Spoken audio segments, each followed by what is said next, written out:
What is God? Okay, so a lot of people think God is, quite in the biblical sense, a guy sitting up on a cloud who controls the universe, frankly, and has created all life.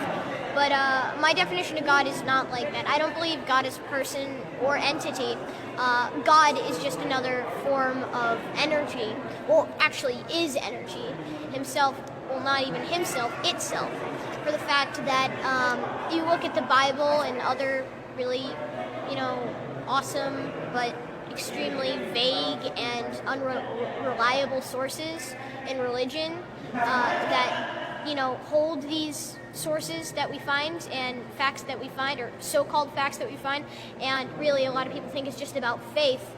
But if you relate the Bible to quantum physics and apply most of the laws actually in less of a figurative sense, but more of a literal sense, and replace it with things like the universe, you'll eventually find out that it explains in-depth quantum physics and astrophysics, experiments and theories. Well, maybe not theories, because maybe now they're proven.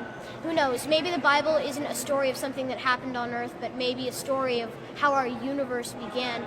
For the fact that, honestly, I don't really buy into the literal biblical sense, like, God is literally a guy who looks like us, who sits up in an alternate realm that's in our clouds and, watches over all of us. But I guess you could say that he's an energy form that created all, and is everywhere and nowhere at the same time. God, or energy, lives within us, through us, and is us. And is us, frankly. So you said what? That God is the energy that is in us, created us, and is us.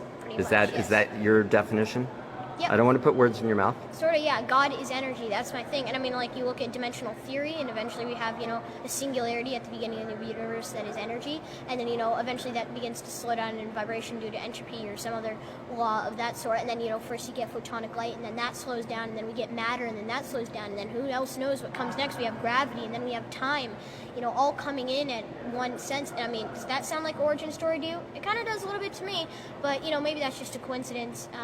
Maybe these philosophers, or unreliable monks we call them, that lived up in the mountains and wrote this weird book that doesn't have any factual evidence behind it, maybe they were quantum physicists ahead of their time, and maybe they're just trying to tell people, who lived a crazy long time ago, that there is an entire new quantum world out there.